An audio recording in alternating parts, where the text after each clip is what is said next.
Welcome, everybody, to episode 40 of PT Shop Talk. On today's episode, we talk about non-repaired ACL healing, and we finish up with our top 5 least favorite Stephen King movies. With me, as always, is Nick, the Lawnmower Man Doling, and Jeremy, sometimes dead is better, Van Klompenberg. You're putting Pet Cemetery in your bottom 5? We'll watch. Maybe Jeremy's putting in his bottom 5. Guys, this is going to be one of my worst top 5s ever. I'm just prefacing it.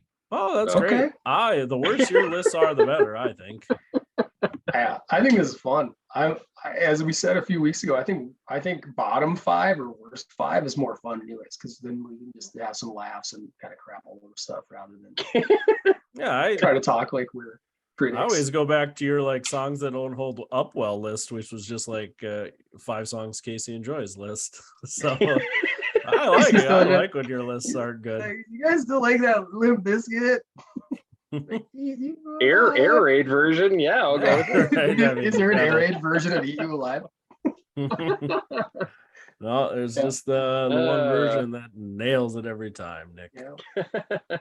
They only needed one. He didn't need the remix. That's a one taker, I gotta imagine. There's some solid energy behind, solid riff in there. Yeah, there was some rage there. Yeah.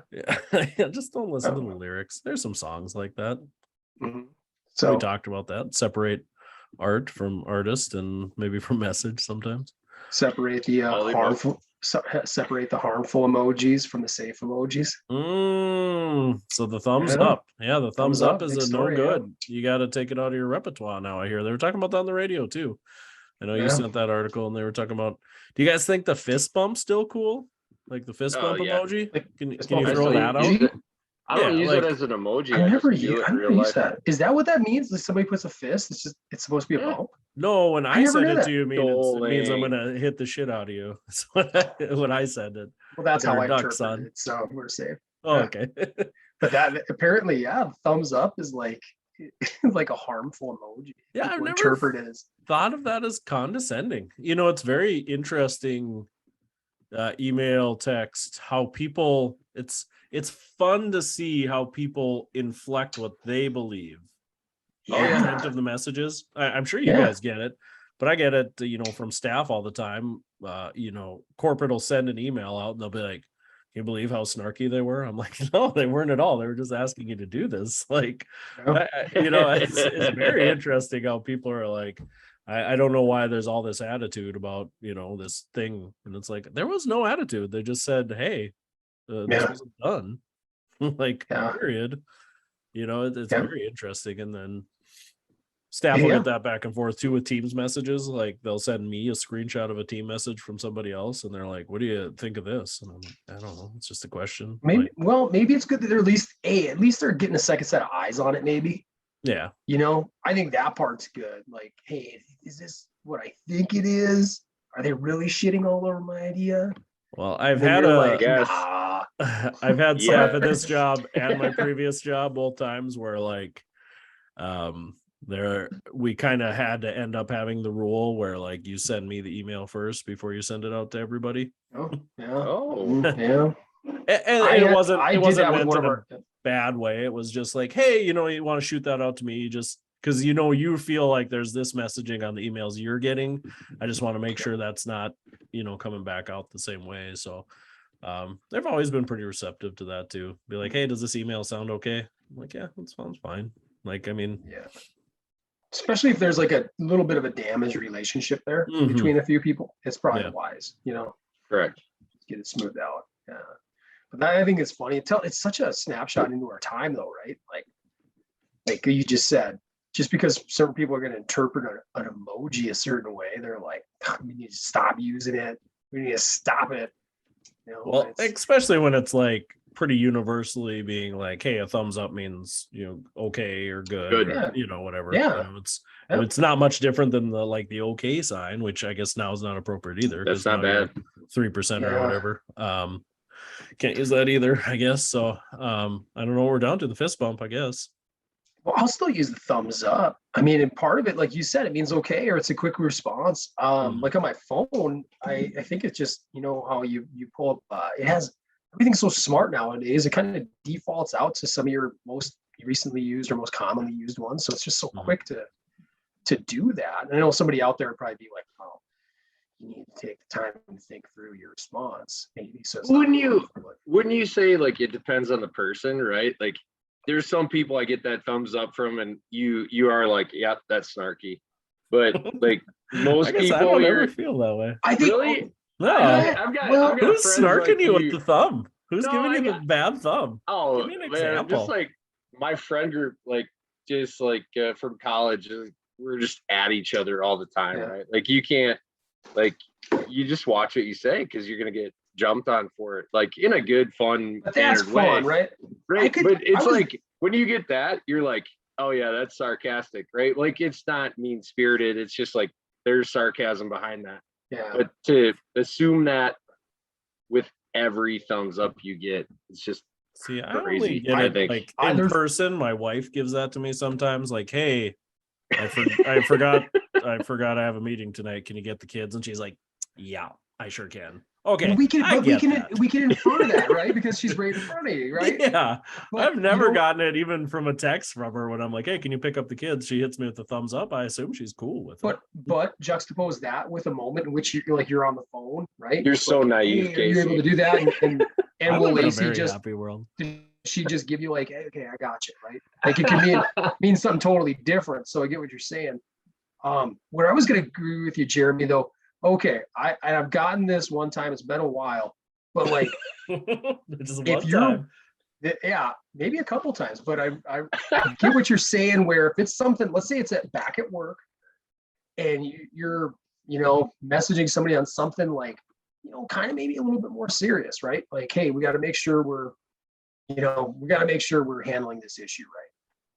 And the only response is like a thumbs up. That's a little bit more like, okay, fuck you. Like, it's, well, you guys, I don't know. I live in this world where I think everybody agrees with me 100%. He's just like, oh, they're totally they're on in love it. with, they got it. Yeah. No, thank God.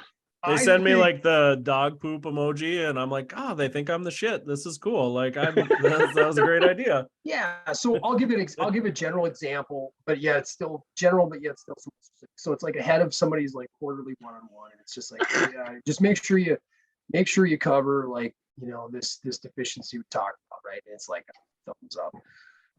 If it kind of, the topic itself lends itself to maybe a little bit more exposition than just like, okay, got it. It's that seems, that can be interpreted as a little bit of an FU, I think. Casey's never lived in Minnesota, have you? No. See, you like Minnesota is just like pure passive aggressiveness. Yeah, I do. I agree. You just like, you just assume that, right? Like it's so North Dakota. I'm like, oh, the thumbs up. They're enthused about this. That's nice. Since we moved to Michigan, I'm like, this is so different because like there'd be times where you talk to a patient, you're like, oh, how's that feel? They're like, okay. Yeah. Like, okay. Oh, well, all right. Like through the session, you ask them like 17 more times, and then they're finally like, yeah, my knee really isn't feeling better. They're like, it took you 17 times of me asking you how you felt before you say it. Like out here, it's different. There's none of that. It's like, I don't feel better. I'm gonna tell you right now, you suck. That's nice. So maybe that's where some of my like suspicion for the thumbs up emoji comes from, where I'm like, just in regular life, it's like everything's like, yep, it's fine. You're like, I know that's not fine. Come on. Well, and I still got enough of my NODAC in me where I'm kind of siding with Casey too, though. Like, I'm going to be pretty genuine and honest. And I think, in NODAC, if you don't agree with somebody, you probably get this emoji. That's how I grew up, pretty much straightforward. Like, if I don't agree with you, this is what I'm going to give you. Good. Everything's good. Yeah. The only one I ever it was just like, aggressive, not passive aggressive. Yeah, the only one I ever put a little bit of inflection on sometimes is just the K. Like when you're like, hey, can you get this done? And they're like, K. Same thing. So same thing, right? Yeah. Thumbs It up is. and K. Yeah, I hear you. But that's an aggressive letter instead Yeah. of an aggressive emoji. Yeah, I feel Mhm. like the K is sometimes more aggressive than the thumbs up. Okay, I can get on that. I think Yeah. I think it's same horse, different color. Because Yeah. for me, when you like put the K down, like, you know how you said sometimes like the thumbs up's like, F you, I got some. Like you couldn't even put the O in front of the K. Yeah. Like this is not important enough for K. you to even put an OK down. Yeah. Yeah. Like that's why I feel like the K is What very world are we living condescending. in? Like that's not Taking- even a word. You We're so could listen to not us even put a simple sentence together. men. Us simple men are so easily aggravated. It's Yeah, like, right. It's like Yeah. OK is the shortest sentence in the English language. You couldn't take the time to write that. Like, yeah. come on. Yeah. K. K. Yeah. Get off my back, K. You know. Like, I don't get Yeah, it. I Like, can it's get that. literally Yep. that one I don't like. I don't like that. So we're all kind of I'm kind of when it comes to the thumbs up, Casey's kind of okay with it. Love I'm it. kind of in Use the, it I'm every kind of- time. I'm kind of in the middle on it. Jeremy, you're kind of over I'm it now? not. I'm not gonna cancel it. Like I'm fine with it. But there's definitely like it makes me raise an eyebrow, right? Like a lot of times, like depending on the person that's giving it to me, I think it's different too if someone just like reacts to your text with a thumbs up versus giving the thumbs up emoji. I don't know. Call me crazy, but I went through a fun stage where I would type back thumbs up to people just to like have a laugh. Oh, okay. That you Thumbs can't take that up. in a bad way at all, though. No, that's no, just no. that's Ha, ha, fun. ha. It's a Yeah. little ha that doling, he's Yeah, so fun loving. ha. Hey, one more topic I had that I put on there. I wanted to kind of get you guys' take on. And it always gets talked about to a degree, but I don't think it gets fleshed out enough. But like this weekend, just watching some football games, right? Officiating rules. And one thing I want to get your boys' take on is the fact that, we got replay at just about every level now, and yet there still seems to be this like, I don't know, glass ceiling on what should be challengeable and what's not. And in some cases, it's like, so the example I saw this weekend that was a little more frustrating, and I don't think it had a result on the game, but was the Gophers and the Illinois team playing football. And towards the end, Gophers quarterback, I really just caught the end of it. He was having a crap game. I mean, he was not playing well to begin with, starting quarterback. And he scrambles. They're down by like, I think it's 2 scores. I think it's like a 10-point game. I don't know, 6-7 minutes left. Whatever. He scrambles. Looks like it's a 10-yard gain.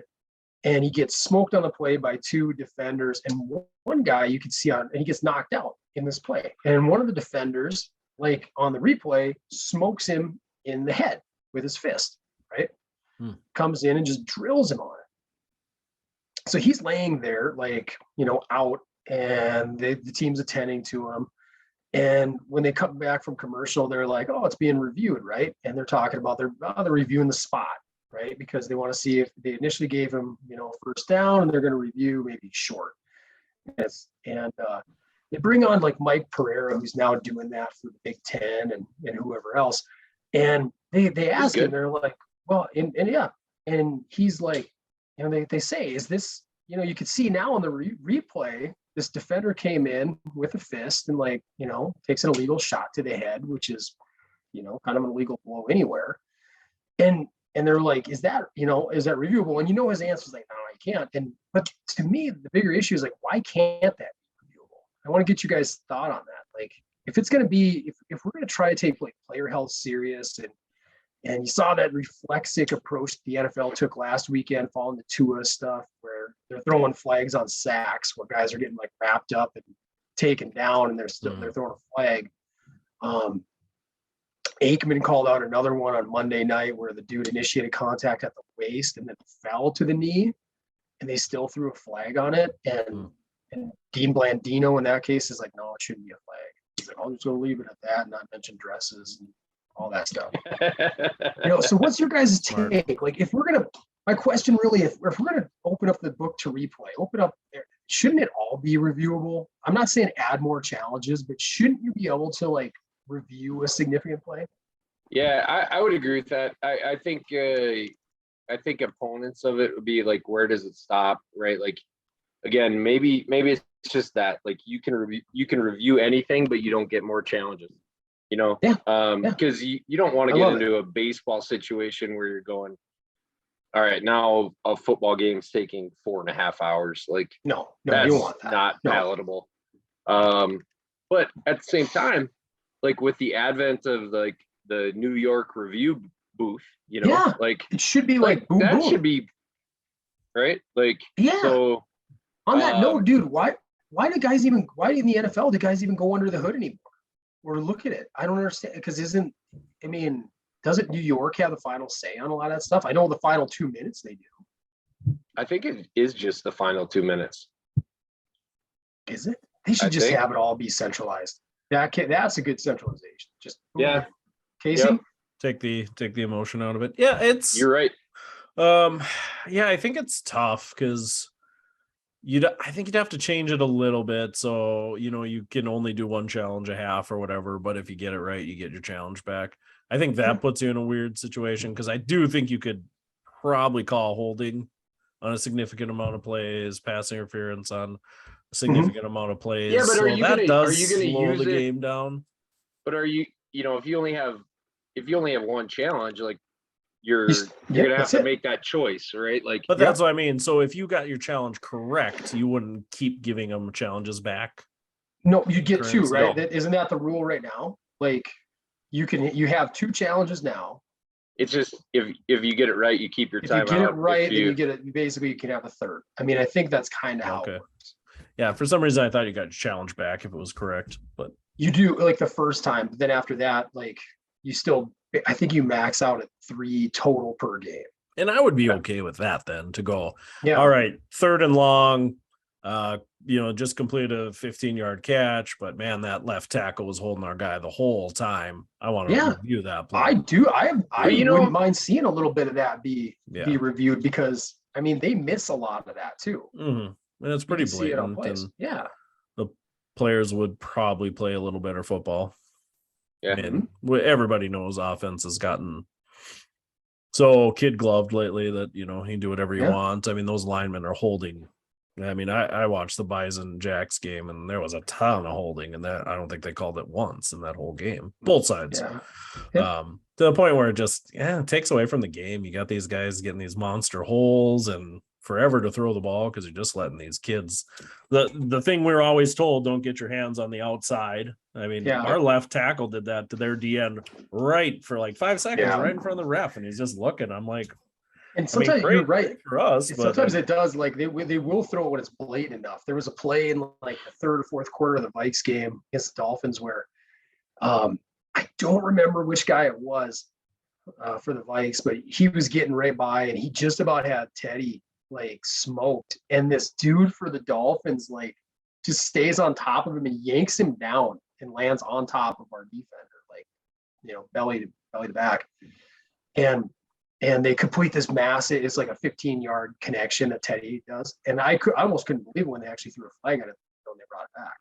Because you're like, oh my gosh, they're actually calling that stuff now. Yeah, they still do. Feels like the only time they ever call holding is when the guy gets beat and reaches out and grabs them now. Yeah. I feel like that's like the only time they ever call holding. Like you never see it on a run play almost ever, unless it's a cutback. Where the defender tries to come back and get the runner as he cuts back. But I think Jeremy, you brought up an interesting one too. Like when they dabbled in the PI calls or the reviews a few years back after that Saints Rams NFC Championship game. But they did what they do a lot of times. They gave it like they do like the 4-game trial period to start out the season.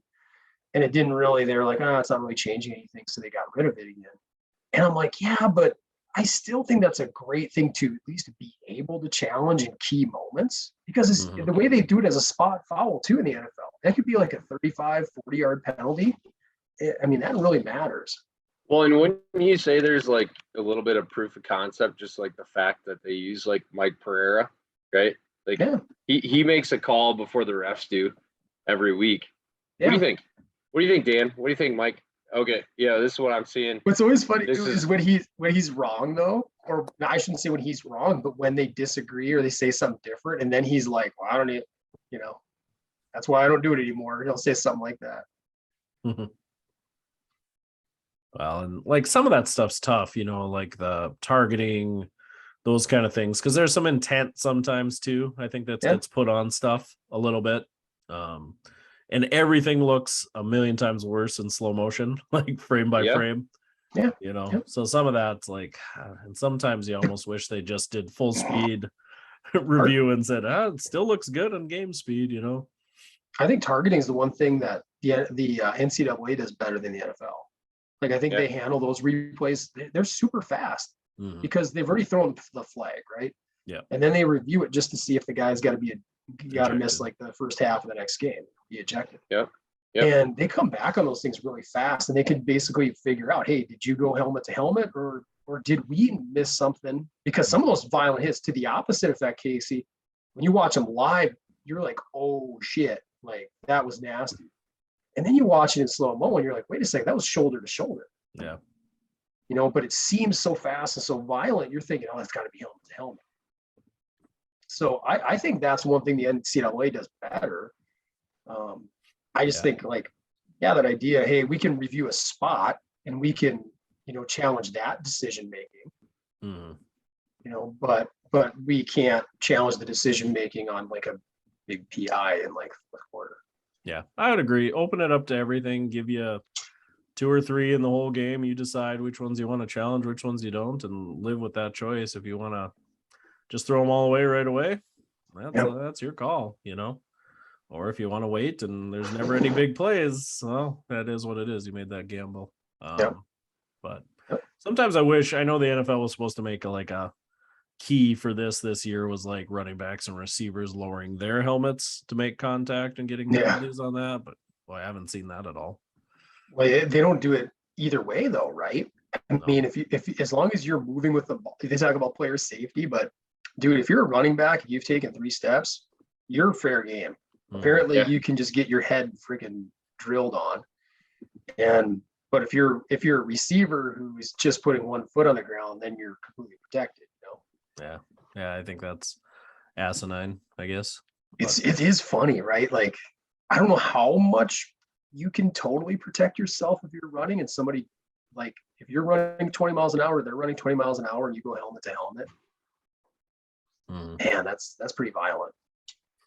Yeah, that's a violent game for sure. Yeah. I think that's part of the reason those guys make the money they make. There's some big danger in that sport. Yep. You could tear your ACL. Then the question is, do you operate on it or not? You finna cope or not? Yeah, are you a coper or non-coper?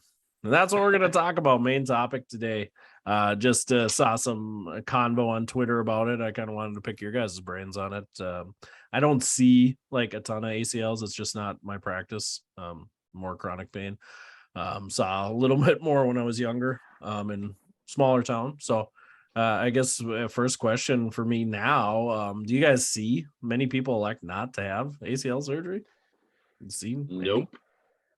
I've seen a couple of like older adults who are. I take that back. I saw one in Marshall, but like 62. I think. Yeah, and I guess I didn't.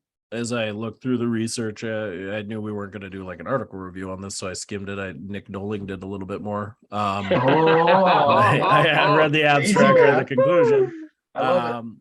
But like, so I never really saw a stat of like how many people that tear their ACLs get it repaired, or whatever, reconstructed, whatever you want to call it. But hey, boy, I got to imagine it's high. The eventual repair rate or reconstruction rate's got to be huge in this country.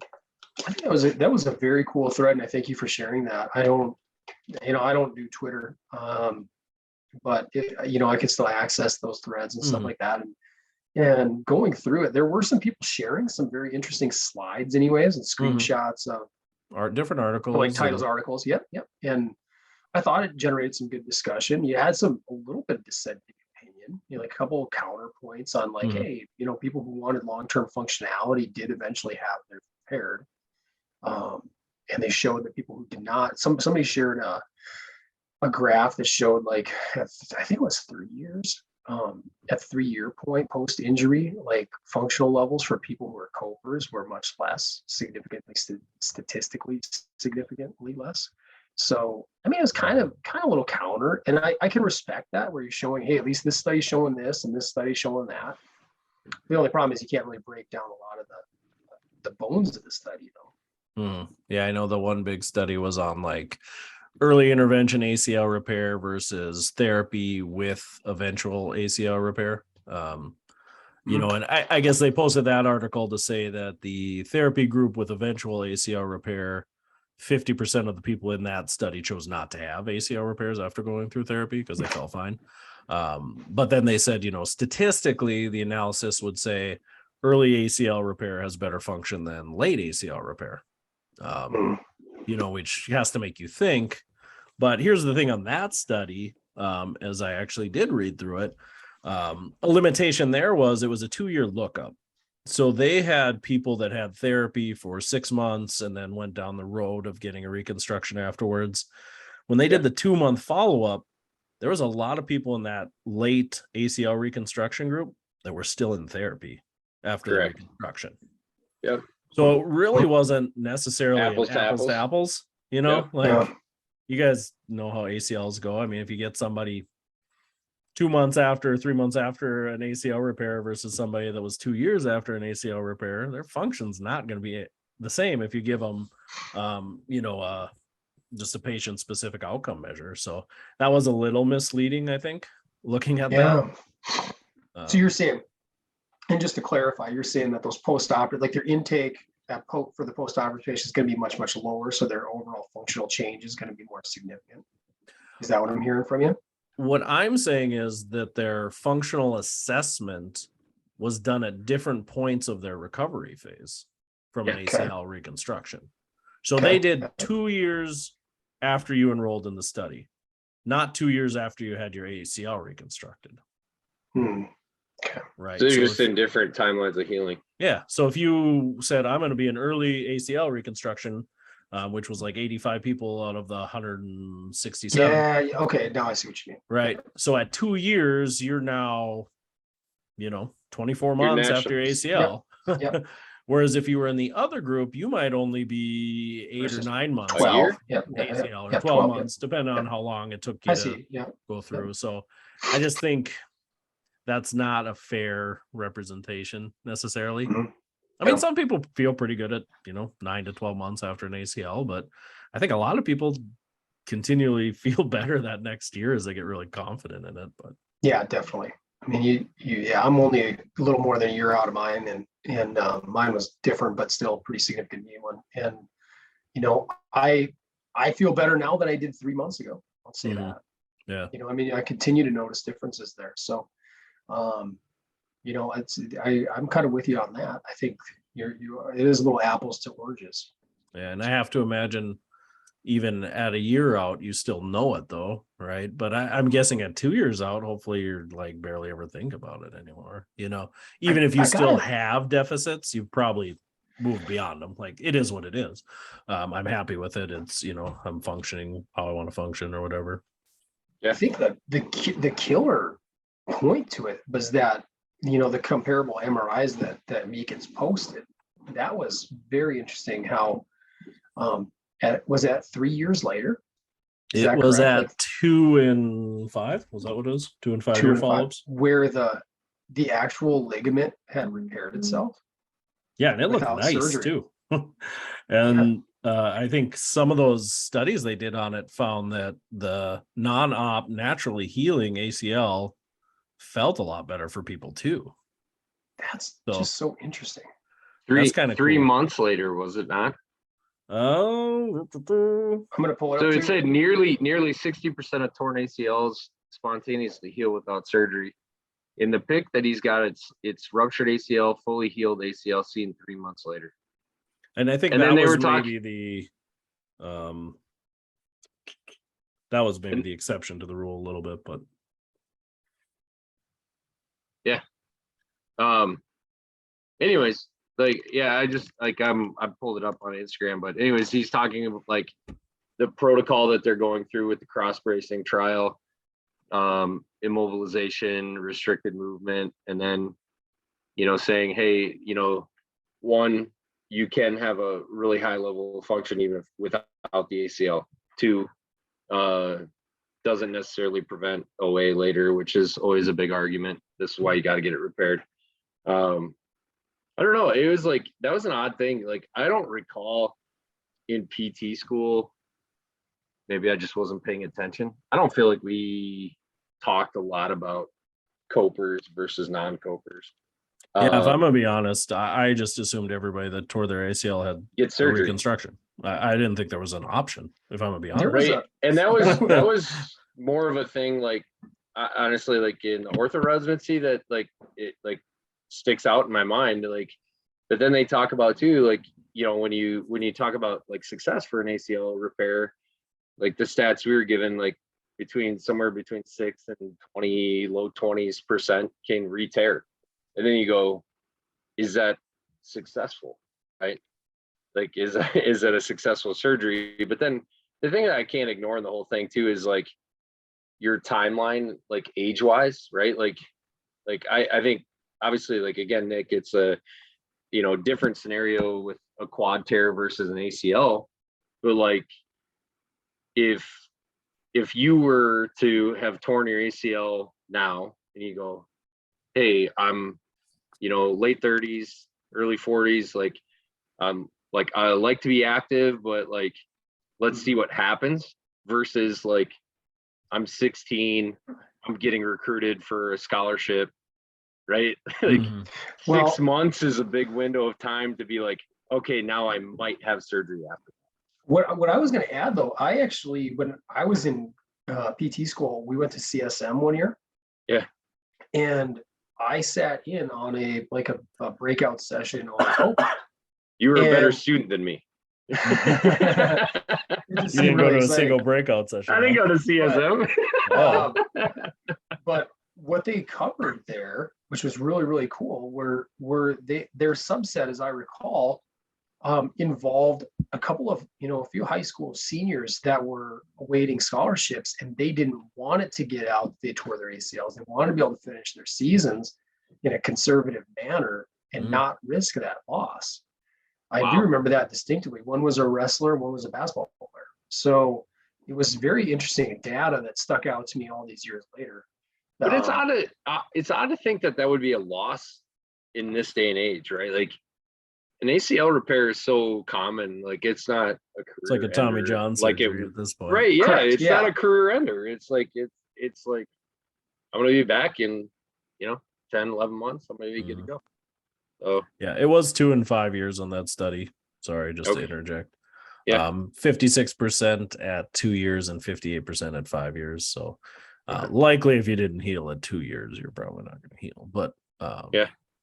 But still cool. Like, I just love the mechanic of the body to repair itself. They even had in that study too, like, people that chose to delay ACL but not have therapy. It was like 1 in 20 healed without any, just sitting around Ending. doing nothing for it. And because I first kind of heard about this with like Achilles tears, where they were booting people up with Achilles tears, and letting them heal. And it's like, Yeah. how does that work? Like, I always thought, the calf would just shrink up and you'd be done for, because always heard that with rotator cuff, like, you better get that thing in right away or else it's going to retract and we can't do surgery. Yeah. So it was interesting with like Achilles tears. They just boot them up and say, hey, give it 8 weeks, see what it looks like. I thought that was very interesting. We covered that. Yeah. So it's just crazy. The body knows what's supposed to be where, Yeah. But it's hard to imagine, like, a patellar tendon, quad tendon rupture, like, hard to imagine that ever healing itself, Agreed. Yeah. But could you, did you guys look at that cross bracing protocol at all? Yeah. A little bit. Yeah. Yeah. It's like, can you find a spot where it's just gets close enough where your body figures it out? Because you see that with nerve injuries, right? Nerves get severed and they find each other. Yeah. I mean, they regenerate. But even that, the sprouting though is still different, right? it's truly never 100% the same. No, And that's kind of correct Yeah. from what I recall of it. Like it's going to branch out differently, Mhm. particularly sensation wise. Yeah. Yeah. I mean, But it I is, mean, does tend to do the same thing? Does it just yeah. start cross bridging out until the ends meet and then they And then how long do you intertwine give it, together? right? I mean, because the research I did on my quad was like, yeah, if you don't salvage this within like 10 to 14 days, you don't have a functioning knee anymore. Mhm. Yeah. Yeah. Right? Like you lose that contractile unit, that extensor mechanism, so it is interesting, and I think, and I personally, where I was at, I'm glad I don't regret the decision I made, right? Because No. I had the exact same decision. I wouldn't want to go like 6 months just to see and then have it not work out. And you're like Then you're done. you're pretty much peg legging the rest of your life. but Yeah, that is the nice thing with the ACL is yeah, you have you dynamic can- control. You're Yeah. right. Like you have, if in the absence of any type of muscle tear, Correct. like Yeah. you still have control there versus, yeah, like you said, losing an extensor mechanism. That's like what makes up for that. Yep. Just blast. Nothing. So if you lose your ACL, just blast your hamstrings, right? I mean, there's some good That's what they strong say, protocols yeah. for that. Yep. Keep the tibial shifting, to a minimum. So Yeah. I mean, it's If pretty cool. nothing else, like I said, I guess like I think again, I think if like what would I do if this happened to like my child, Mhm. and they're like, hey man, like you're 17, like 6 months is just such a long period when you're talking about sports, right? Like I think of like how you decide that at 17 versus 27, or 17 versus 35, but ultimately I think it's just good information to have out there. So it's like, hey, I do have an option depending on where I'm at in my life. Because I think a lot of times, like I said, I think you confirmed that too, Casey. Like you go through school, you're like, yep, ACL tear, yep, surgery. It's your only Like, option. that's just that's your option. Like yeah. Even that cross bracing method they talk about with a 90% reheal rate, small study size, right? 14 on 16 or something like that. I mean, that's huge. And that protocol is actually not that hard to follow. I mean, yeah, it stinks to flex your knee for 4 weeks at 90, but yeah, I mean, in the scheme of things, it's doable if you're 20, 30. I mean, you can move around on crutches pretty well, and Jeremy, you bring up a good point when you talk about your kids. That got me to thinking a little bit too. I just wonder how many times our kids tear like ACLs and stuff and we don't even know it and they heal. Yeah. I mean, watch these kids, these gymnasts, these kids on playgrounds, their legs are in the monkey bars and they slip and their knee bends terrible. I watched my son play soccer at 5 and I saw these kids, have these huge hyperextension issues when they're stopping. And it's like, I wonder how many times they get like these injuries and we just assume they're kids, they're fine, they're elastic, but they're probably maybe just tearing stuff and healing so fast because they're, maybe healthy. It could be interesting. It could be. Yeah. Something to consider. Thinking about that, Yeah. I mean, you guys, I know you're not as into the sport of wrestling as I am, but we see that all the time, constantly, especially in those same age categories. Yeah, wrestling. But a little bit of grab ass, as they say. Some of these guys, especially in youth, we refer to them the same thing you said. They're bendy, right? We talk about how bendy they are, but you see some pretty aggressive torque laterally and rotationally on these knees. And then we're dealing, like at these youth tournaments, we're not dealing with very well educated, well tenured referees or officials that, like, even the high school level, they're so trained and quick to like get in and stop a potentially dangerous move, and identify that and be ready. So in these youth events, you see a lot of that, and the coaches are the ones hollering to the refs, like, pay attention to it, right? Mm-hmm. And you wonder how many times we're like, oh, that kid's just gifted with this amazing flexibility, or maybe he's popped it a couple times in the past. What's something you'll get a lot of hate for? What's that? Yeah, tell us more, Jeremy. Tell us, yeah. Yeah. We're boring you. Yeah. No, do you have another podcast that you need to get to on the Twitterverse?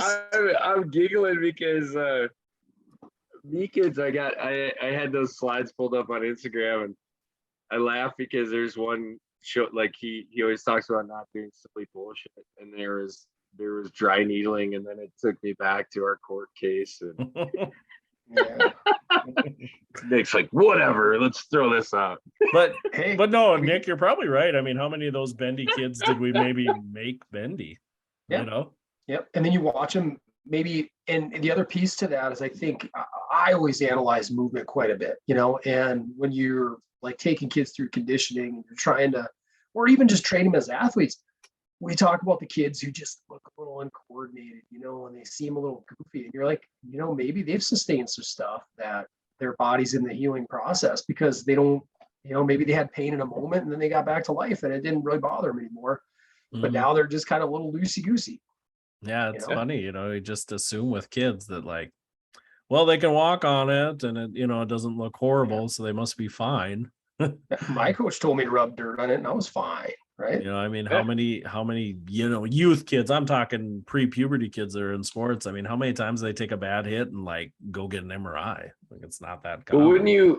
wouldn't you say like that, like we can say with a high level of certainty that stuff happens because like you look at all the asymptomatic imaging studies that occur, you know, throughout the lifespan, and it's like we can extrapolate that from knee to spine to shoulder. It's like it's telling us that exactly what you're saying, Casey. Like we have those injuries throughout the lifespan, whether as kids or adults, and it's like it's not a big deal, right? Like, and again, I don't like, to me that biggest thing is like kind of the old knowledge is power, right? Like, and just like knowing that, like, hey, like these things can exist outside of pain.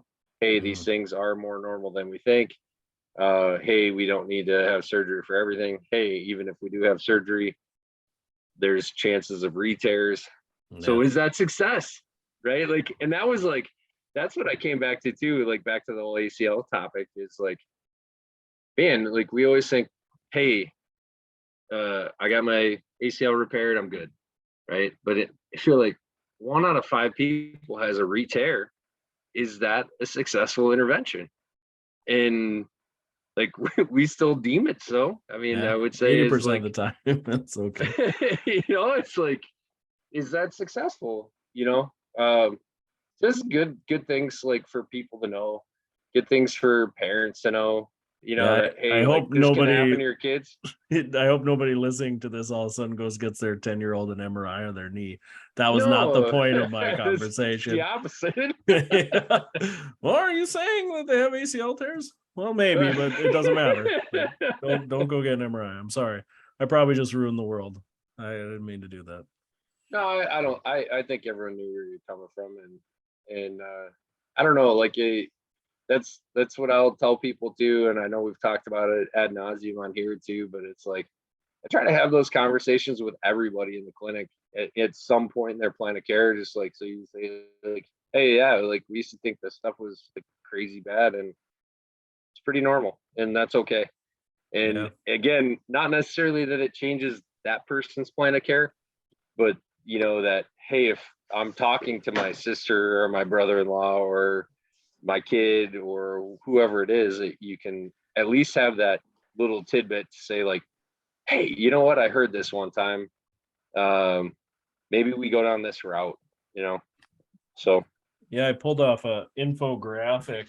It Ooh. wasn't from that, but I don't remember where this is from, but it's like, you know, your ACL journey treatment decision, you know, and it's just kind of cool. It's like you hurt your ACL, like the first thing you do isn't go surgery. It's like gather your team, begin therapy right away, really, and then share that decision with your team, right?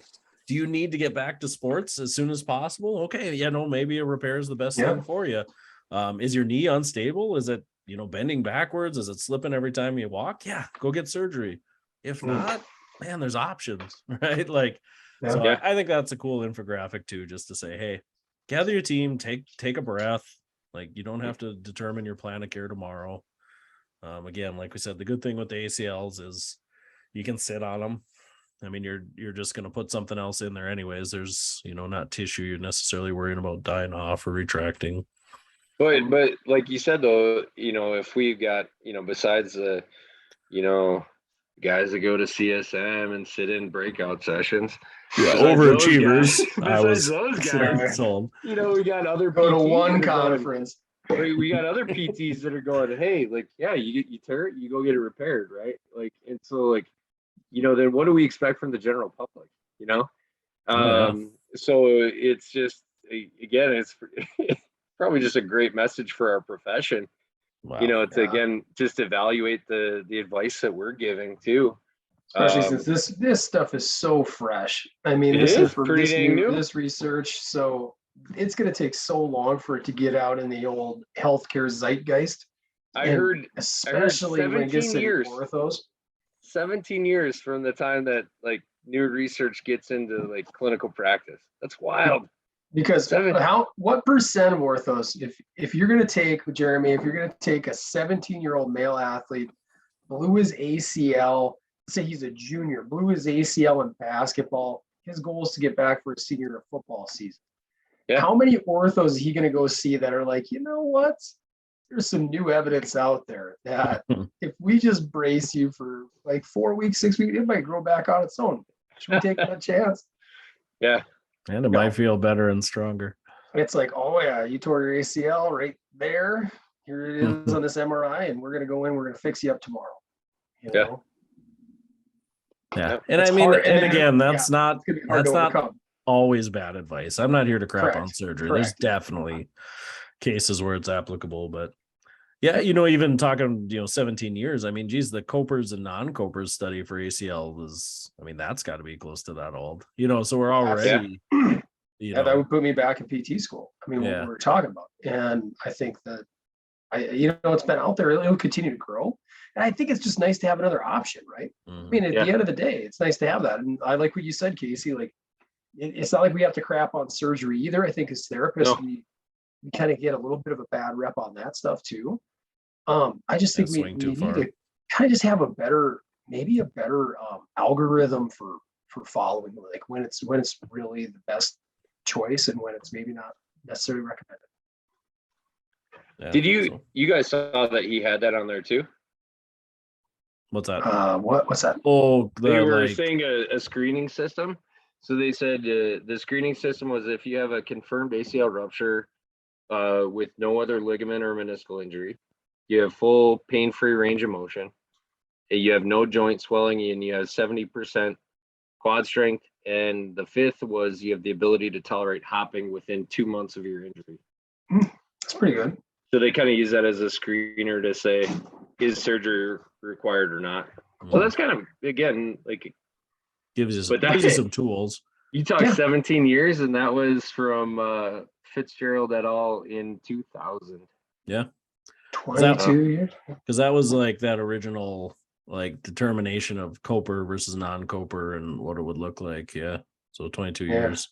I got to think some of those categories, some of those criteria pieces could probably be evolved too, maybe a little bit. They said, they said, and then after that, you need to have greater than 80% on crossover, triple, and timed hot tests, less than 2 episodes of giving way, greater than 80% on the knee outcome survey, and greater than 60% on the global rating of knee function to be actually considered a Coper.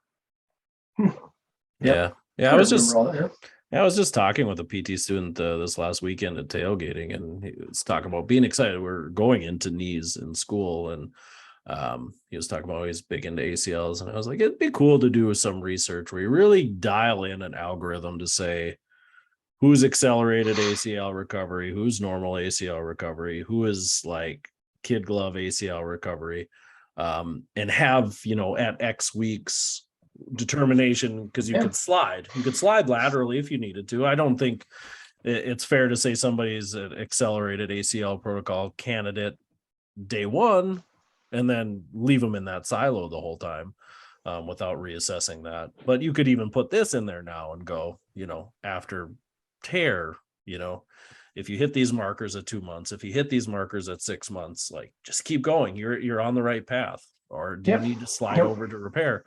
So I think there's just stuff that needs to be researched more. I think it's cool though. I love the human body healing itself stuff. I think that's just great. Yep. And I think Jeremy would remember this, because the other thing you got to take into consideration, like the fact that you said you got to take into consideration potential for lateral sliding, or maybe things shift within the same person. Because Jeremy, do you remember that college soccer player we rehabbed, that ACL, and she ended up 100%. getting a cyclops lesion? She had to go back to the AT and Sioux Falls. Yeah, but then she ended up back with us. I mean, it was all I know. But, Yeah, but it was like, yeah, at first it was like, I don't know, I think we need to work on your extension. I hear you. And I think that just happened. That's a trust thing, right? Yep. But yeah, then they were like, oh no, you got a cyclops lesion, and that's what developed because your body's laying down way too much collagen as you're repairing itself. So I mean, those things can happen too. There's always outliers like that slow you down too. And maybe that's a post-surgical thing. Maybe, and you can never know that until you go in and have surgery, and then you see how your body reacts to it. But in that situation, maybe you're a lot better off not having surgery and you're trying to cope. Yeah. Because instead you're on the shelf. Holy crap, by the time she got cleared, it was a long time. There's a pretty cool are you guys familiar with Mick Hughes? He's PT out of Australia, like supposed to be a big like ACL guy. But he came out with like a little like ACL guide too that I thought was like pretty comprehensive as far as like progression through return to sport. And like, right, like that's always a big question too, is like what, right, we talk U of Pit, return to run tests, crossover test, drop jumps, like single leg hop, 40 centimeters, like what composite of tests you use for return to sport. And like there's a lot of wiggle room in what you deem is like cool, right? And you have to, hey, you nailed something with that. You have Pit one too. I don't know if it's been advanced much. Have you seen it? Has it updated? I should look in and see if it has. Not that I've seen, but yeah, that's what 20. It was originally published in like 13, I think. 14, yeah, somewhere in there. So, but yet it's so. I think the concern with that though too, you need therapists that are willing to have a good discerning eye too, because there's some subjectivity in that stuff. 100%. And not lean one way or the other, not be like the Nazi that needs perfection, but also not on the other end where it's like, oh yeah, they were able to do the treadmill aspect like no problem, and yet I've been there, dude, where I've gone over to watch. I'm like, they're limping like shit. Like we still have work to do here. Don't just do it because you're trying to be the nice guy. Yeah, right. Yep. You got to get your bias away when you do those things. Because you're right too. But then there's like challenges too when you like look at contralateral leg and their like control is terrible too, and you're like, so like what did we expect from the operated side? But Jeremy, now if you're gonna go if you're gonna do the like the triple crossover test, triple hop crossover. Yeah, that's all compared to the contralateral anyways. Yep.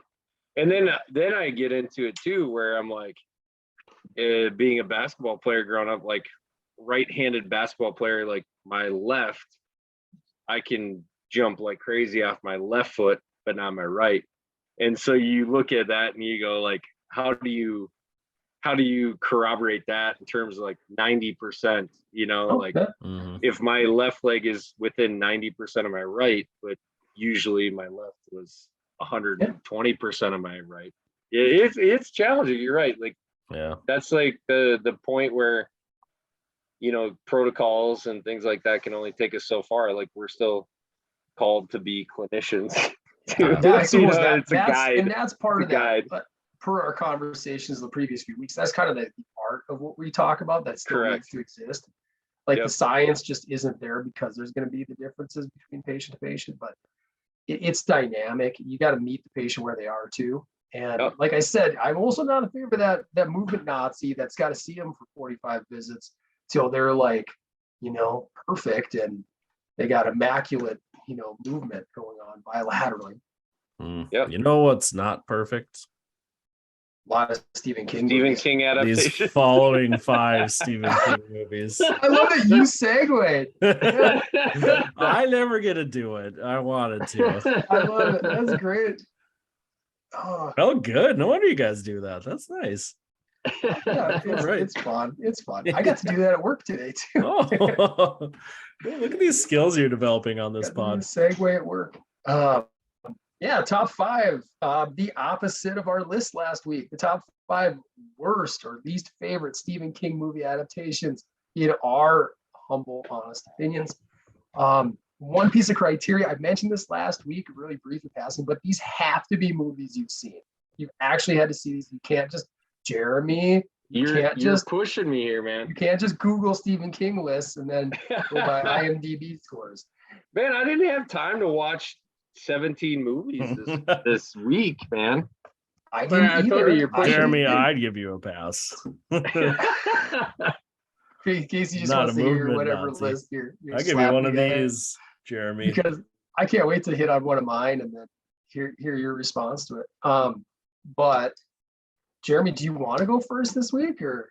There are a couple of these. I'm gonna say, Nick, I have not seen it entirety, or not that I recall. So I'm gonna apologize for that up front. You walked out of the theater so disgusted. No, I wouldn't go to that in a In theater. protest. Most of these were VHS rentals from Sight, Sound, and Body and Candy. Oh, VHS. I like it. Are they willing to sponsor us? No, they're not They in don't existence exist anymore. I can start doing promos for them. We should just start every episode with one of those. I think they're Duke Energy now, if I'm not mistaken. So okay. Windmill Tech, but Yep. maybe they'll sponsor us. I don't know. But I Get did one see 5-day rental for $2 and get one 7-day rental for 50 cents with Just a post free hashtag bag Fiki of Shop Talk. popcorn. That's this. If you brought to you by Sight Sound Video. What was it called? I got to work on that. It's your number one place for VHS rentals in Canby, Minnesota. We've been renting VHS since 1972. Stopped in 1998, but still the top place. We moved to DVD. This one you're gonna have to forgive me, and I'll go first. So this one I actually did watch. I believe if I'm looking through a DVD flip book that I still have. I think I actually own this one. Wow. But Good again, enough to own. one that Bad enough to back shit in on. this was my back in my college days where it was like a new movie came out. I'm gonna go to Walmart at 1 a.m. and buy it. So midnight purchase. Yeah, this was it's probably just poor decision making, but this one was 2004. My fifth is, again, because I didn't think it was a great movie and I found out it was a Stephen King movie, but The Secret Window. Johnny Very Depp, bad movie. doing his writer thing, going through his divorce, creepy. Yeah, it's pretty creepy setting, I thought. But just overall didn't hit. I don't have kind of boring, right? Yeah, it was like, kind of like typical stuff that you'd expect, like the creepy guy that comes up and you stole my sword, you stole my story. Yeah, that's right. Yeah. And but of course he's out in the middle of the woods, but overall I thought that was a pretty horrible movie. Yeah. Very of the times, like 20 years ago, where every scary movie, it was like PG-13 and it was going to have like a big twist at the end. Yeah. And which I've said this before, I'm not a big fan of either, because it feels like they're just, it's cheap. And like, we're going to spend 90% of this movie taking you one way. And then at the very end, we're going to be, he's actually the bad guy. And I can't tell you, like, I don't have the ability to say like I read the book or the short story that it was based on or whatever it was, but neither. Good choice. Terrible movie. Movie sucked. Yeah, lots of people agree with you. It's on my short list of crappy ones. Yeah, and I do remember writing. Well, Casey, as you and I are a little bit more well versed in the master of horror, You definitely are. I'll go second. I feel solid in my seconds position on this list. He likes being in the middle, Jeremy. Yeah. Weird. I like it's cozy. There's definitely some bad Stephen King movies I haven't seen. So same here. Yeah. Throw this in my middle list and make you angry right off the back, Nick, because I did allude to it from 1989, and it's Pet Sematary. Here's the deal. it does not hold up well for me, as Okay. do another movie on this list. I don't know. It's Okay. just that the accents are horrendous in that movie. It's hard for me to watch. Those main accents of the people, the townies, everybody's creepy and weird in that movie for no reason. I've heard it referred to as like, I've never read the book, but like when they talk about both movies, it's like some of the darkest stuff you ever did, Yeah, as far as like tone and tone. and I think that, I have to imagine in '89 when it came out, that was pretty tough because they do pull on the heartstrings. I mean, there's a lot of scenes with him and his son, Yeah, when he's heartbreaker. alive, and you're like, oh, he loves his son. And but then I think, well, after that, once he has risen, it gets really cheesy, I think, and just plays off the Yeah, but creepiness you of like a can't tell me kid. that I for don't know. every now and again, you don't sit out of your bed and wonder if somebody's gonna slice your Achilles tendon. Yeah, Not I mean, ever. that's no, not ever. I've never That's worried about. a squirmy scene, I guess. Yeah. Yeah, it just doesn't hold up for me. I think it's overtly cheesy now and pulls at some strings. The kid, every scene with the kid is like clearly a doll. Like, I don't know. I actually prefer the remake, which I know is I was just gonna ask if you've popular seen it. I opinion. haven't seen the remake yet. Just didn't really. I like that actor too, that Jason Clarke guy. I kind of like him. I thought it was okay. I thought the ending was. I think I liked the ending better in the remake. The original is definitely more to the book. The remake takes some liberties, but Okay. I don't know. And like the Pet Cemetery too, the movie is just. It's like 2 hours of just build up. The whole thing. It's just like tension. Then That's good. yeah. It wasn't on my short. It's why it's 5 for me. It's not a terrible movie, but All right. like I said, there's a lot of bad Stephen King movies I haven't seen that I'm sure would bump this off the list pretty easy. Yeah, correct. I think a couple of mine, that's definitely true for my short list. And then a couple of these ones that are on my actual list, like a couple of them aren't god awful. But if you were to Google, like, because I did do the Googling just to see if I was missing anything again, there's like 46 movies that have been adapted. And a bunch of them at the bottom, I just haven't seen. Yeah, they sound horrible when I read the so description of them. Yeah, it's like, I don't even want to see that. Yeah. A lot of stuff in the 80s and early 90s where you're like, So mine's like whether it doesn't hold up or it was just never good to begin with. So I'll jump to mine. My number 5 has been made twice as well. I think there's a lot actually made twice. So mine's the original Firestarter from 1984. There's a lot that I want to like about this movie. I like the whole experimental and like better shows have kind of ripped off this idea too, like Stranger Things, like the whole experimenting on people with like drugs and then creating, in that case, offspring that have supernatural powers. But same thing here. Yeah, I mean, he's ripped himself off with that 100 times. I mean, the Institute, the book, The Institute came out a few years ago, and it was pretty much spot on.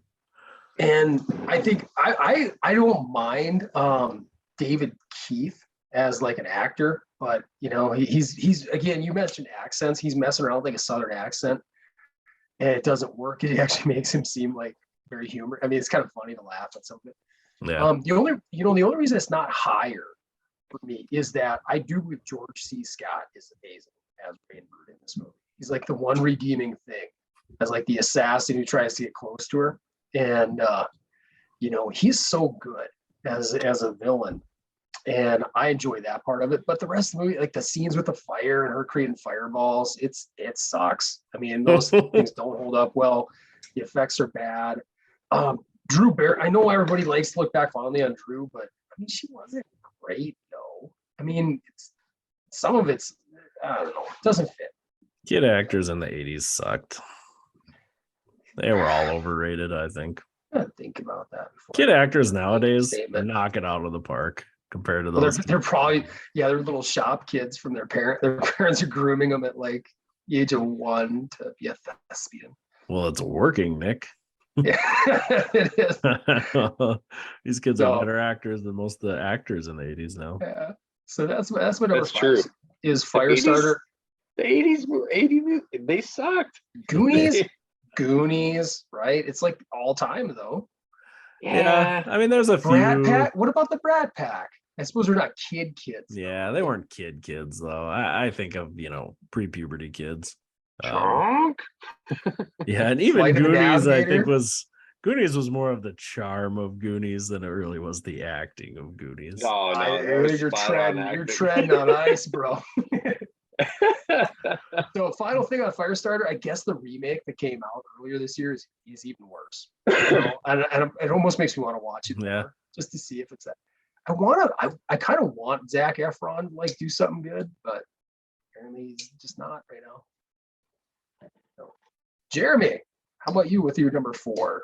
This is where I get like, I don't even remember if I saw this or not. So this is like, I'll allow it. I was searching on lists, so like I appreciate Casey's ability to allow it. But the one that I came up with, this was a Sight, Sound, and Body one, and I'm pretty sure I watched most of it through a blanket, but was Lawnmower Man, 1992. A little bit of Mind Control. A little bit. Yeah, Pierce Brosnan, right? Like being this evil doctor. Like I don't know. Like I can't tell you a ton about this. Like I told you, Nick, I've never seen it twice. I'll tell you that much. It wasn't worth seeing once. No. 30 years ago. But Jeff Fahey, the main guy. You know what though? I do remember thinking it's creepy, right? Like at that age, and I was like 8 or 9 years old. And like when you start thinking mind control and you think like, man, like this could happen, that's creepy. But I'm assuming I know your answer, Jeremy. But Casey, have you ever read the short story? No. It has nothing at all. It's actually really stupid. It's incredibly stupid. About a crazy lawnmower man. He's like eating the grass and creeping this guy out. Naked. He's literally in a lawnmower man. Then he murders people with a lawnmower. So yeah. I didn't make my list. You're right. It's absolutely shitty. It's a terribly shitty movie. It didn't make my list because it has like, it's not even listed as an adaptation because it has nothing to do with the source material. Well, he got famously sued. Well, I think he sued them. Yeah, that's what I mean. The guy that made the movie got sued. Yeah. Because they took the rights they got the title and that's all they did. And they sold it on his name. Yeah. And then he had to pull his name off of it. It has zero to do with it. And I'm not saying the short story is really, really crappy, but it's a completely different story. It has nothing to do with he kills people with lawnmowers in this movie as well, though, Nick. Okay. So maybe they won their That's case. Maybe the only connection. Both a real and a virtual lawnmower. Do you guys think? What do you think? Murder in this what do you movie. think the odds are? Do you think we could get Mr. King and the creator of that movie to come to PT Shop Talk Court sometime? I doubt it. Yeah, Jeremy be their judge. Seems nice. Dude. Yeah. I'll let him know how big of a fan Jeremy is. We'll try to get him on here. Huge fan. Would you guys like to give me some time? I'll try to read some and watch some more movies. But would you guys like to have your case arbitrated by Nick and Casey? And Jeremy will put the final ruling on to see if Mr. King wins the money. Yeah. Give him money. I don't know if I could defend that movie at all. Yep. Yeah. It's a terrible Crappy movie though. Very good, Jeremy. My number 4 from 1984 is Children of the Corn. Yeah, pretty standard slasher movie with, again, I think child actors, especially back then, were terrible. The dude that plays as Isaac, the main kid, the dude was actually 25, I believe, when he did the movie, which is crazy. For real? The little guy? Yeah. No like way. A grown adult. Had whatever, I don't know, disease, but he's horrible. You know, the whole thing is bad. I don't. Malachi? Malachi was the best part, if I'm gonna be honest. He's a pretty scary guy. He was I mean, scary. He had some Linda intensity Hamilton? there. Yeah, Linda Hamilton. Who's the but I'm just so used to like seeing Linda Hamilton, and she kicks ass in this movie a little bit, but like she starts out kind of defenseless. She's not Sarah Connor, though. Yeah, right. Like just hide and go stay in the car, lock the doors. Okay. Like, They and do have just that throwing a nasty- lamp at people. I don't know. Is it a garbage disposal scene or a blender? There's a meat slicer scene. Meat slicer. Yeah. I know for sure, where they jam the hand, cut the Yeah. when they bust into the restaurant and kill everybody. Yeah, that's bad stuff. Nah, that's not good. But and then there's like a monster at the end. Yeah, the whole movie is just, I don't know. Yeah. I didn't. Yeah, I like agree. it. It's not very good. No, and somehow they made like 1 million of them after that. So. Yeah, I did. Did you see any of them? No. No, never saw it. It's like Tremors. Like they've made like a Oh, dozen. now Tremors Tremors looked- is a different series. Now we can Casey's talk like, about. keep Tremors out your mouth. Yeah, that's a spot in my heart for sure. Tremors I 2. think they said they did 10 Children of the Corn movies. Jeepers. That's unbelievable. Yeah. Yeah. Casey was about to Draymond Green me about Tremors, so I'll move on. Send you that fist bump emoji. Watch out. Ooh. All right. Okay. Yeah. Okay. Yeah, you're right. No, that's a very good, crappy movie, Casey. Very good.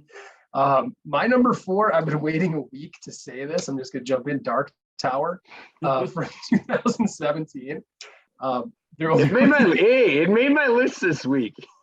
What? It can't make both. It does. Jeremy, I didn't all see out. that many movies, That man. math allow doesn't it. add up, Jeremy. No, you've been debunked. It was my 5th favorite movie, and it might be my worst movie too. And I Oh, I honestly, like that. so was it It's a couple? inverse. No, that's not. I don't think That works. The science is sketchy on that. I don't think so. Come on, guys. It's Send it to inverse. Meekins. See if he'll work it out for you.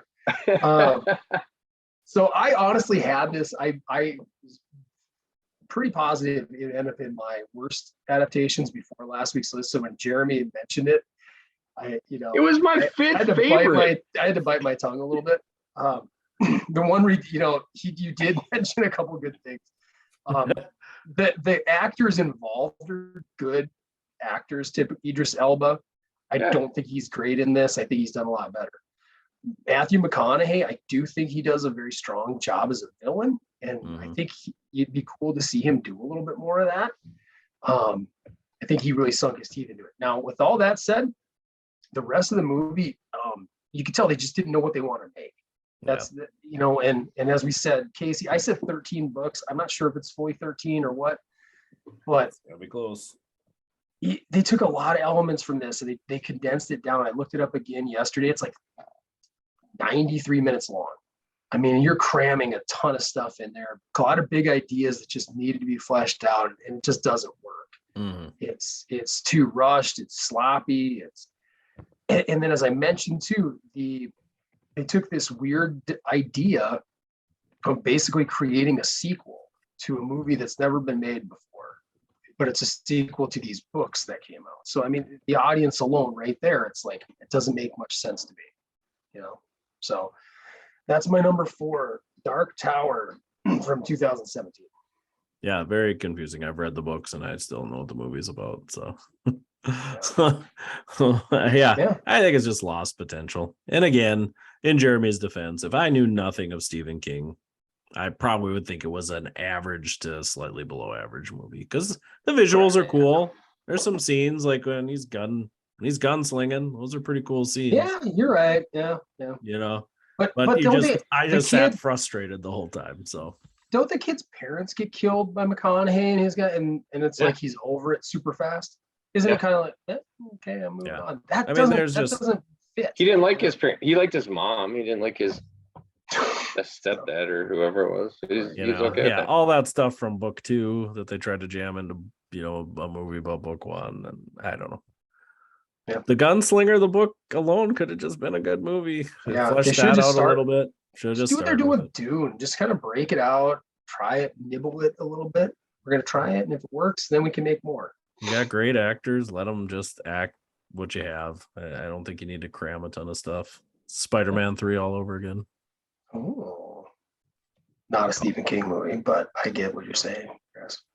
Sam Raimi, right? That's horror. We're close. Did he do the third one? Yes, he did the first 3. Yeah, all 3. Okay. There you go. Evil Dead, Stephen King. It's all the same. We got Jeremy, number 3. Number 3. This actually again falls into actually, I think all of these I've only seen one time, but due to how long ago Bad it movies. was. I would hope you don't continue to watch them. Yeah, I've got one coming up that I've seen a ton of times. What? Come on. It'll make sense when I say it. Glutton for punishment. My number 3 is Children of the Corn as well. You've I actually don't know seen that that. I can say much about it that you didn't, Casey. But, you know, like, again, the creep factor being like, I don't think I saw this until it would have been like 94 or 95. But being like in that age group, like 8, 9, 10 years old, like you're like, that was creepy, man. Like those kids are creepy. And I looked it up. Guy was 25 years old. Had a little growth hormone deficiency. Yeah. But no, like Think you'd our be a whole better actor. town, right? Like our whole town was surrounded by corn.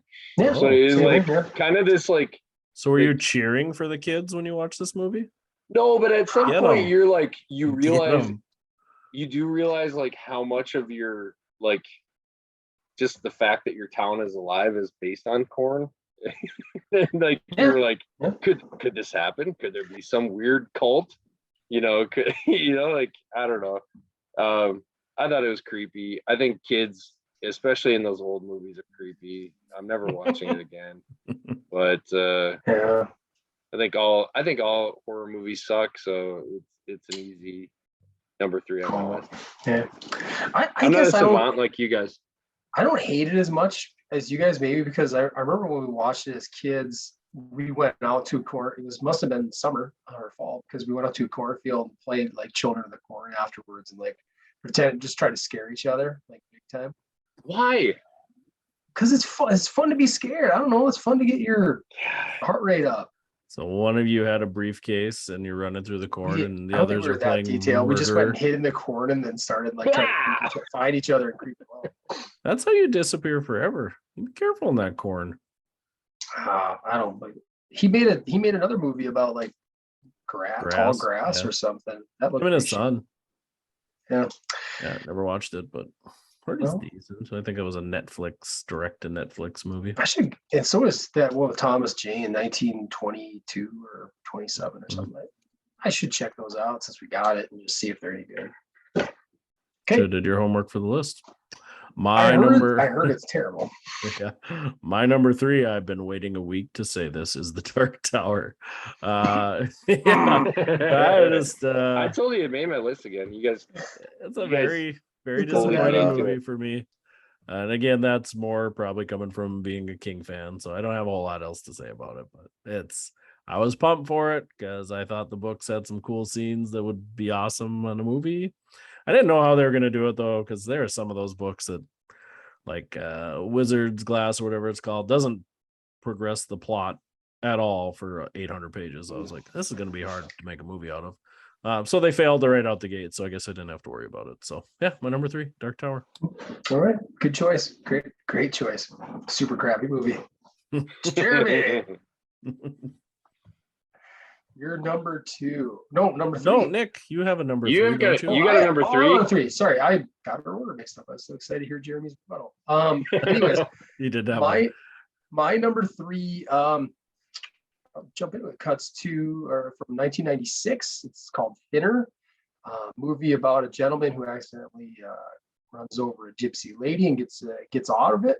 Gets a gypsy curse placed on him. Also, the judge involved and somebody else. The defense attorney gets like a gypsy curse put on him too. Really, just crappy movie. Bad acting all the way around. Joe Mantegna is particularly awful as like a hitman. It's so bad, it's funny. And I think they tried to make it that way. So, I mean, maybe you could say it's not a bad movie because they're trying to be slightly humorous. I don't know. It just sucks. It's really bad. The gypsies are bad. There's some twists at the end too that are supposed to catch you off guard. There's some just lame, gross out scenes where after like one body decays, the guy leaves over and like makes out with it, kisses her, goodbye after he kills her. Yeah, I don't know. It sucks. The ending's really bad too, where he puts the gypsy curse, he's able to transition it. does it to his wife, so he's happy about that, but then he accidentally kills his daughter in the process, and then he decides to kill himself too. I mean, it's just kind of morbid and really just crappy. So Thinner is my number 3. Yeah, good choice. I tried watching that in my youth, and it was so damn boring. I couldn't watch it, so I never really finished bad. it. Probably be higher on my list if I could have finished it. But Really bad. Me and a couple buddies that wrestle, we make jokes about Thinner. Like, I wish I could have a Gypsy Curse play style during wrestling season. ooh, that's a tough thing to wish for. Yeah, but then you got to know when to shut it off. Yeah, I don't know. That was like a weird Stephen King time because I think Needful Things must have came out similar. A little bit just before that, yeah. Yeah, and they just all felt like these like unnecessarily drawn out movies on a single silly short story that should not. There just wasn't enough meat on the bone to make these movies. Totally. And you were, you're old enough to remember that era too. And I kind of do recall there being a period in that mid 90s where he wasn't as cool anymore. Like it just these movies that were coming out were his like B level, C level material.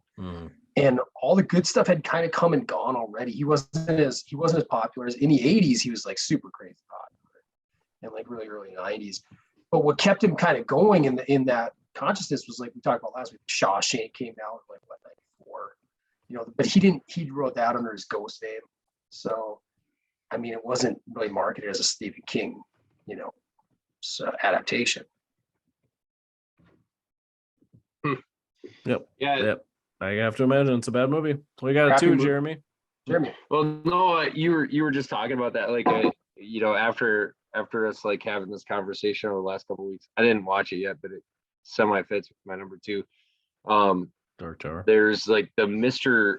Harrigan's Phone that just came out on Netflix. You guys see that? I haven't seen it. Read the short story. I think that was in his Reign of Blood or whatever his last collection was. Okay. Ooh, Slayer. Cool. Maybe I'll get out there and watch on it. The but cover. The only connection really is the cell phone piece of it. And my number 2 is Cell. The John Cusack, Samuel L. Jackson connection again after 1408. I don't know. You were like, jacked again, from that, so you had to watch this, huh? You know what? I did think, honestly, I thought that was a good movie. Like it was worth watching. I think those actors are worth watching. But again, I don't know. I don't have anything to like compare it to as far as the story of it. I think they said it came out in 2006. But just like kind of a weird concept that just everyone just turns into mindless killers because they have cell phones. And then at the end, if I'm remembering correctly, like he thinks he like destroys it, but then he's infected himself. So I don't know. It's just a weird ending. I thought the movie sucked. I like my cell phone. I like to believe that I'm not going to become a mindless killer. So that's my number 2. So your biases are driving that decision. Yeah. Nick, do you remember the horror movies that came out around that time where like people would die through like their cell phones and stuff? I don't know if I ever saw like demons that. from the other side could transfer through your electrical equipment. So people would have like tinfoil their runes. Yeah, apparently it must have been a thing because I've never seen the Stephen King movie, but I saw that movie and like it was decent. Yeah, it doesn't ring a bell to me. I'll produce it after I'm done with my number 2 from 1986. I've mentioned this before. It's Maximum Overdrive. Whew. What a stinker. Nobody liked it. The people in it hated it. Stephen King hates it. And he made it. He made it. He actually directed it. Is that the only one he did direct? I believe it's the only one he's ever done. It was so bad. Did he do some segments of Creep Show? Maybe he did a little bit. I can't remember, but yeah. I don't know if he did as far as the main I don't know if he did any directing in Creep Show or if he just kind of helped produce it. But I don't know if there's really much redeeming here. The kill scenes are cheesy. They're sitting in the I would say the one thing is they had a lot of good like character actors, but they didn't give them anything to do. Emilio sit in a diner and watch these semi trucks go round and round. It's horrible. Jeremy, watch it sometime. It's terrible. You'll enjoy how bad it is. So I saw that. I saw that on the list. It's bad. Yep. That's what I saw. Was like he directed it, and he was like never again type of a thing. So yeah, it's not. Oh, it's bad. It's I not don't good. even know what to say. There's Oh, nothing. I can fill in some blanks because it's my number 2. Oh, perfect. You do that. I'll do some producing on that other I think movie. the special effects are really, really bad. The scene with the steamroller on the kid in the Little League field. I mean, when he comes through the other side, it's like almost obvious. It's like a cardboard cutout of a kid. That's like there. And when I get to it, I'll explain it. But the only reason it's not number 1 on my list, I think, is because I don't think it's trying to take itself like crazy seriously. I always wonder if that's the way King directed it as well. But yeah, just a really bad movie. You got some okay actors that are not doing a good job in this. Plot is really bad. Meteor causes the vehicles to come alive and possesses them with evil abilities.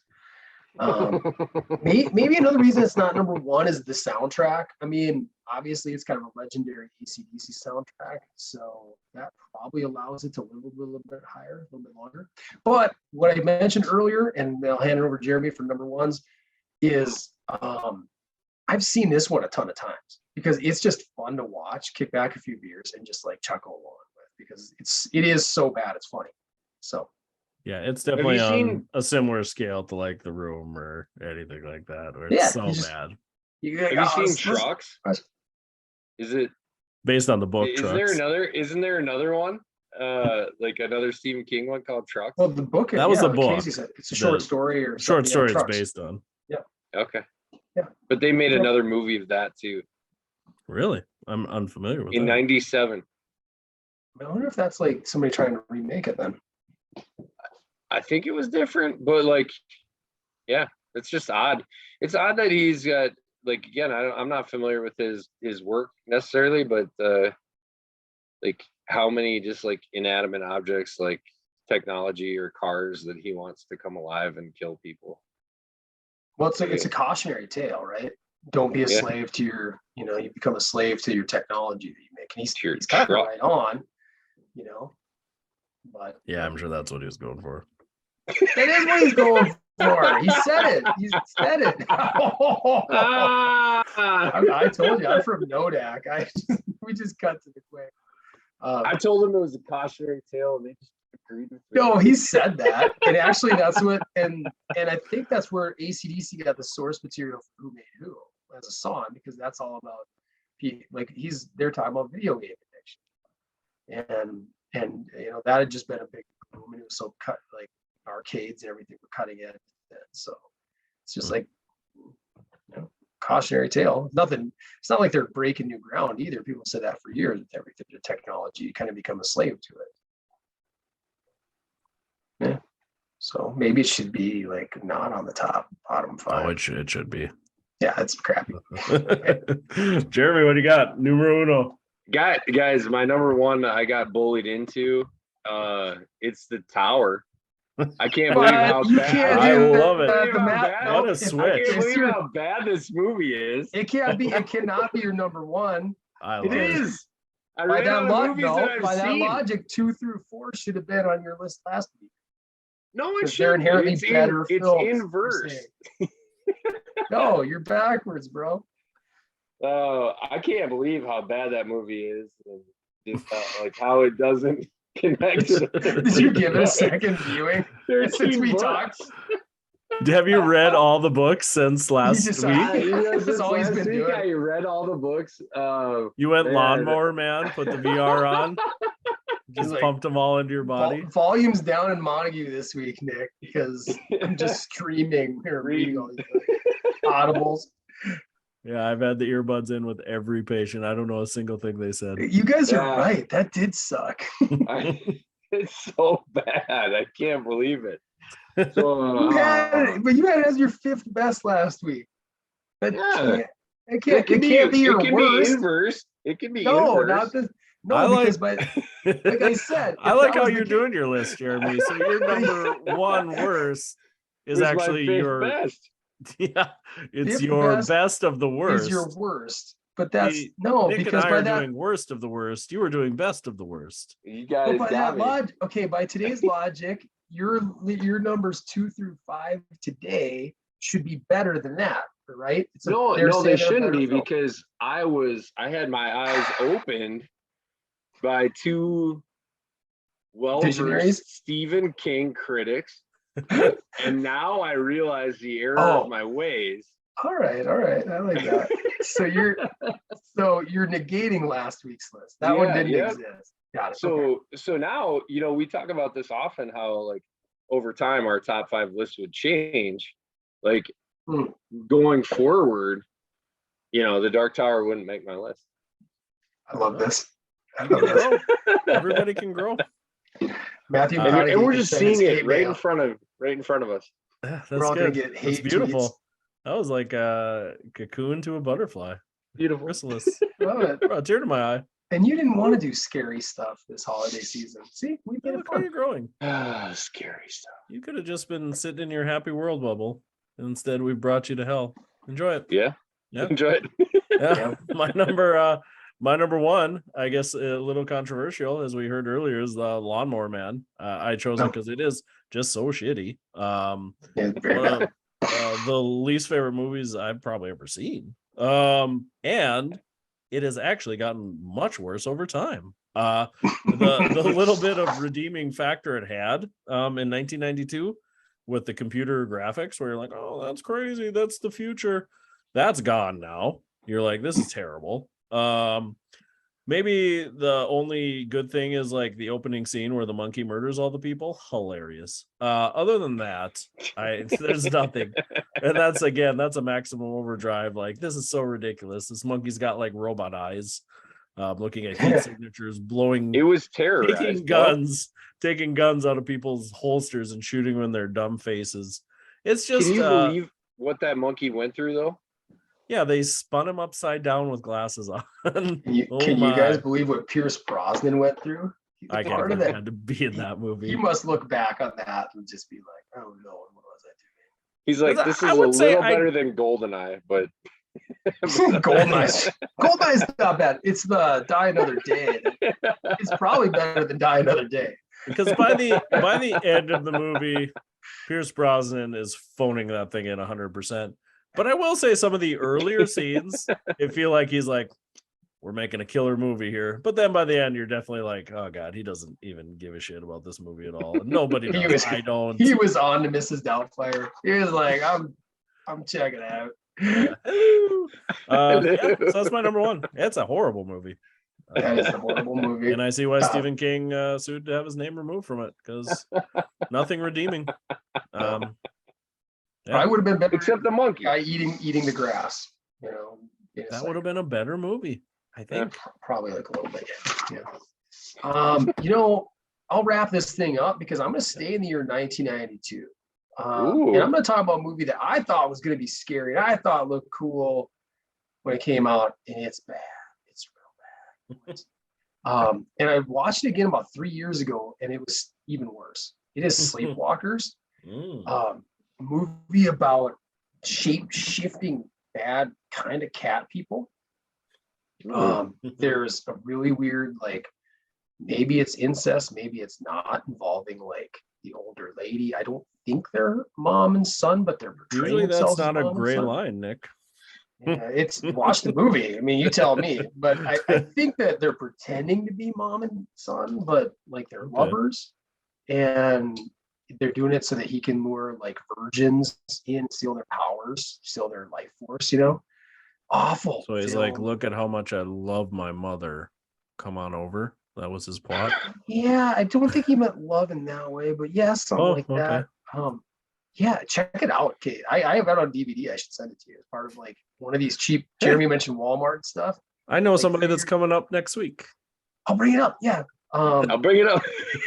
It was part of a, how I breezed through Walmart like I don't know, 4 or 5 years ago, and they had like 6 Stephen King DVDs in like one little jewel case thing for like $5. Yeah, was And I'm Lawnmower like, Man in there? it might be. I gotta go. I didn't watch all 6. You can I know leave that one because at home. there's a lot of stinkers there. I don't think the Dark Tower was out yet, or else it would have been directly in there. But It's pretty weird how Sleepwalkers bad was that it. is. So we went back again. One of these nights where this time of year I can talk Michelle into watching something like that by having a couple of beers and just going light and laughing. And it's really crappy, bad special effects, and just a crap movie altogether. So there it is, Sleepwalkers from 1992. Yeah, I remember when it came out. I thought it was gonna be super creepy, but I ended up never watching it for whatever reason. I suppose I was at the mercy of my parents a little bit there, but Yeah. Stephen King had moved on to miniseries at that time. Yeah, he probably had a better TV run there. I don't even know if I'd agree with that, man. Let's think about this. Where it was like, oh, Tommy Knockers. yeah, the Langoliers. Langoliers would have been on my list for sure. That's bad. Miniseries is horrendous. That's like awesome 90s CGI, like awesomely terrible CGI. Yeah, you can tell they're just staring at a big green screen. Like, oh Yeah. ugh, Yeah. that is a bad one. And the thing's chomping up land. It's like Yeah. it's like an old computer program. Just Yeah, I don't it's terrible. Yeah, Langoliers. Pixels. That's a bad one. That's a baddie for sure. Well, this was fun. This is a fun night, boys. Yeah, ended her up. That concludes episode 40 of PT Shop Talk. As always, hit us up at ptshoptalk@gmail. Follow us on Twitter at PT Shop Talk 1. Check us out on Facebook. Like, subscribe, do all those fun things. Look at us on YouTube as well. See my transformation into Bruce Valanche in front of your eyes.